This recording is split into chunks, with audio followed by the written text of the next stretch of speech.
저희가 지곡서당을 쭉 순례를 하고 드디어 연구실 방으로 들어왔습니다. 지금 남종훈 선생님하고 김정기 선생님 그리고 특별한 분이 한 분 계십니다. 엄연석 우리 교수님입니다. 이 태동고전 연구소 혹시 엄 교수님은 담당하시는 분야가 어느 과목을 담당하시나요? 네, 저는 연구소에서 이제 1학년들 논어명자 대학 중용을 이제 강의하고 있고 1학년 예, 들어오면 예, 그리고 첫 번째 기본 교육 예, 과정이네요. 그렇습니다. 네. 그리고 이제 2학년, 3학년들 제자 선독이라고 예. 그 중국 선진 시대의 제자 백과 사상 아, 그걸 가르치고 있는데 이제 지금까지는 노자, 장자, 순자 뭐 이런 과목을 지금 가르치고 있습니다. 그래요. 자, 이렇게 보면은 정말 우리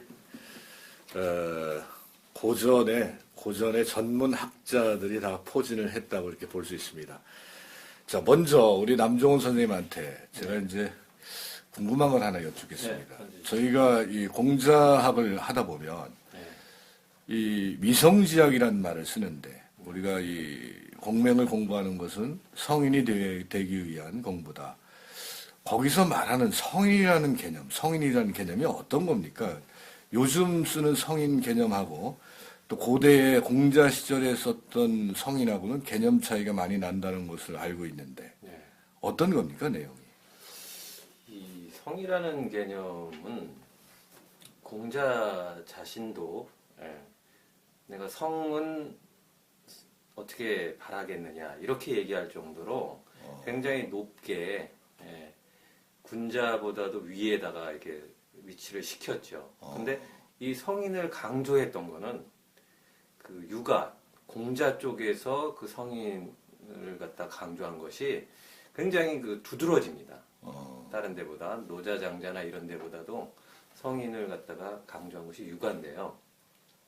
그 성인이란 무엇인가, 뭐 도덕적으로 완성된 인간, 뭐 이렇게 알고 있고 또는 그 성인 그러면 나하고는 멀리 떨어져서 고리타분한 소리를 하는 사람, 뭐 이런 식으로 생각할 수도 있는데요.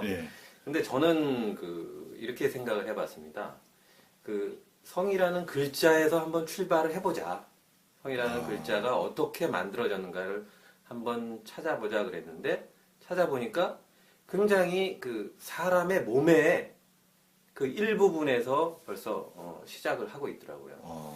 그 성이라는 글자를 써보면은 이 귀자가 딱 앞에 들어갑니다. 예, 그렇죠. 그 다음에 입구자가 들어가죠. 그 다음에 여기 이제 임자인데 임금왕이라고도 하고. 근데 이게 사실은 발음이 성입니다. 중국 발음으로. 그리고 이 위에 있는 부분이 사실은 깁니다.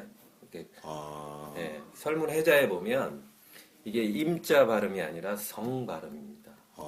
그래서 소리는 여기에서 왔고 뜻은 이 두 개에서 취한 형성자입니다. 그래서 귀로 여기 성인을 이해하는데 가장 중요한 부분은 그 단어가 있습니다. 총명. 귀 밝을 총, 눈 밝을 명. 청각이 아주 예민한 사람. 그러니까 싹이 트는 소리를 들을 수 있는 사람, 개미가 걸어가는 소리를 들을 수 있는 사람. 그리고 그걸 들어서 자연의 그 내밀한 비밀을 들어서 입으로 얘기해 주는 사람. 그래서 이 청각과 시각이 고도로 민감한 사람이 맨 처음에는 성인이 아니었을까. 그 개념의 출발은 거기에서 있지 않았을까. 그렇다면은 그게 즉 그런 기능을 가지고 있는 사람이라면은 무당으로 봐도 되는 겁니까? 고대 무당이 결국은 그런 능력을 가지고 있는 사람이지 않았나요? 그렇죠. 그렇게 봤죠. 들리지 않는 소리를 듣고, 그러니까 신과 인간의 사람이 고통스러워서 신음하는 소리, 공자가 제나라로 가면서 태산을 지날 때 어떤 여인이 무덤 세 개가 있는 데서 막 곡을 하고 있었지 않습니까? 그래서 찾아가서 이제 공자가 자로한테 물어보라 그러니까 왜 여기서 이렇게 통곡을 하고 있느냐? 아, 그랬더니 작년에는 애 아빠가 죽고 올해는 애가 호랑이한테 물려 죽어서 막 묘를 만들어 놨는데 내가 내 신세, 내 팔자가 기구에서 여기서 이렇게 곡을 하고 있다. 그러면 여기서 곡을 할 것이 아니라 사람 사는 데 가서 살지 왜 여기 근처에서 이렇게 사느냐 그랬더니 거기서 나온 그 성어가 있지 않습니까? 가정, 맹호, 정. 가혹한 정치는 호랑이보다도 무섭다. 근데 그 목소리를 들어주는 사람이 누구입니까? 그 신음소리를 들어주는 사람이 바로 깨달은 사람, 성인이다. 성인이다. 전 그렇게 생각을 하고 싶은 거예요. 아, 일리가 있는데요. 혹시 두 분 선생님은 우리 남종훈 선생님 설명에 어떻게 다른 이의가 있으신가요? 어떻게 뭐라고 받아들이세요? 우리 엄 교수님은 학문을 시작하는 선비가 현명한 사람이 되기를 이제 바라는 거고, 현명한 사람이 더욱 사물의 세계를 이해하고 실천을 통해서 함으로써 성인의 경지에 올라간다라고 하는데, 거기에서 한 단계 더 넘어서 이제 그러면은 성인은 어떤 것을 이해해야 될까라고 생각을 한다면, 한 단계 넘어서 그 가장 궁극적인 표준이 되는 게 자연을 본받는다, 자연을 희망한다, 뭐 이런 것이죠. 그러니까 자연의 법칙이라든가 보편적인 어떤 입법 이런 것을 체득하고 이제 이게 실천하는 그런 경지에 있는 사람이 이제 성인이지 않을까. 그렇다면 그런 생각을 할수 그거는 있을 것 같습니다. 다분히 좀 노자적인 측면이 있는 거 아닌가요? 그러니까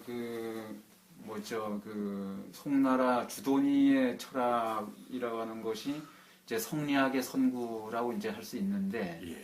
그 성리학의 선구라고 하는 그런 그 북송 오자라고 하는 학자들이 있는데, 그분들이 이제 주역에 대해서 이제 기본적으로 연구를 했었고, 그리고 도가 그리고 불교 철학의 어떤 형이상학적인 예. 그런 측면에 이제 그걸 받아들이면서도 그 대응 시대적인 요청에 따라서 어떤 그 자연의 입법 이런 것들을 이제 도가적인 그런 면이 있죠. 그 부분은 그런 것을 이제 어떤 형이상학적인 토대로 삼아서 그것을 이 윤리적인 원칙으로 이제 끌어들이는 원칙의 근거로 끌어들이는 그런 맥락이 있는 것이죠.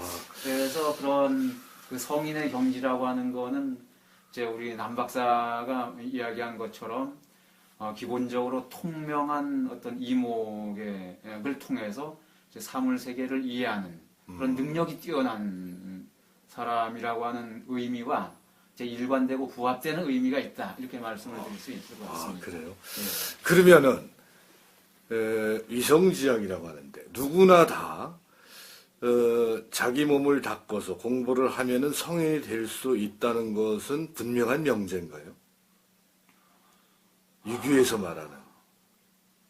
그러니까 논어라든가 맹자에 이렇게 살펴보면은 이 육아철학의 학문의 방법론이 어떤 그 목표를 가지고 있냐라고 한다라고 하면은 수기치인의 그리고 내성 외왕이다라고 하는 뭐 그런 이야기를 하지 않겠습니까? 그래서 그런 명제를 이제 생각해 본다면은 육아철학이라는 기본적으로 이게 통치자들이 먼저 자각을 해서 나라를 이상적인 사회로 만들어가는 뭐 그런 그 학문으로 이제 생각할 수가 있을 겁니다. 그래서 기본적으로 전통 선진 시대, 중국 선진 시대에 이제 보면은 주로 통치자들에게 요구되는 학문으로서의 의미를 가진다.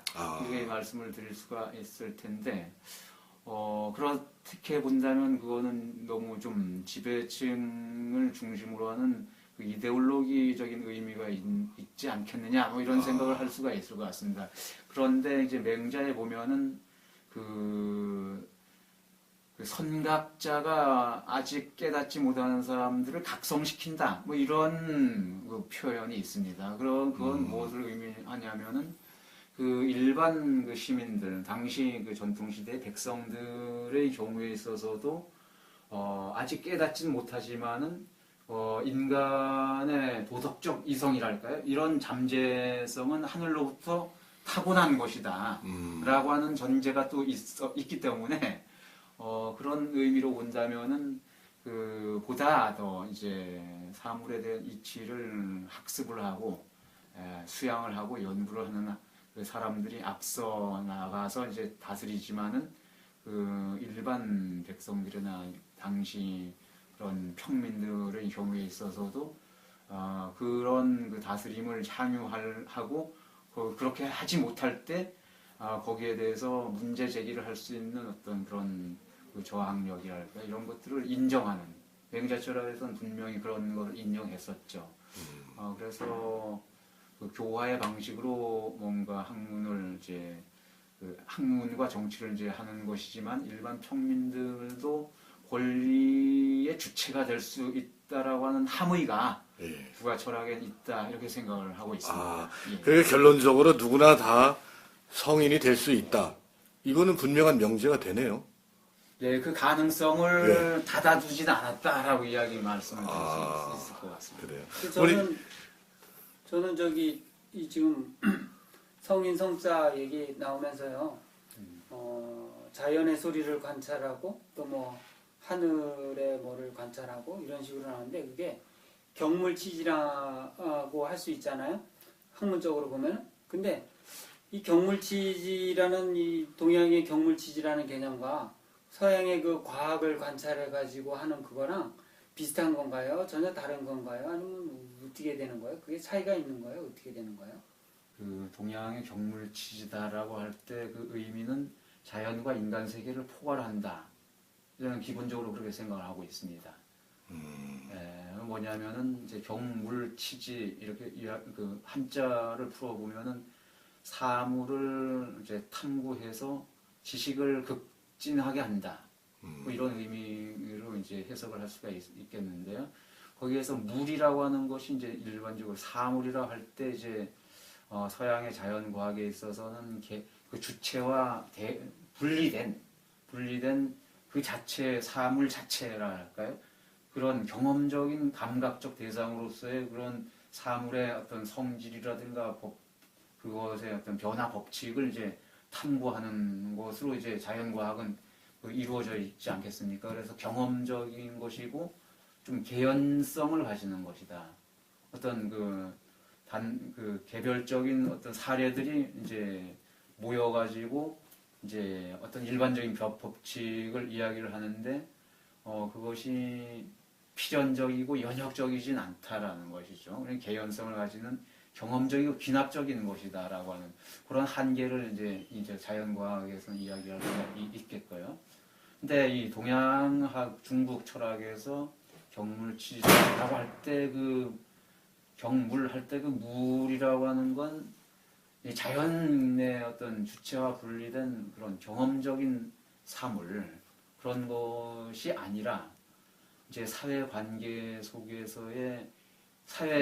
속에서 이루어지는 어떤 인간 관계 있지 않겠습니까? 거기서 예를 들어서 뭐 전통 시대에 보면은 그 부자, 형제, 부부, 그 친구들 사이 그런 오륜 관계 있지 않겠습니까? 거기에서 아버지와 아들, 그리고 남편과 아내, 그리고 군주와 신하. 거기에서 그 군주, 신하, 아들, 아버지, 그 각자가 물이 되는 것이죠. 개별 물이 되고. 상당히 지금 어려워지고 있는데, 요걸 좀 벗어나서 이제 실질적으로 공자에 직해서 한번 본격적인 세미나를 전개를 해보겠습니다. 네.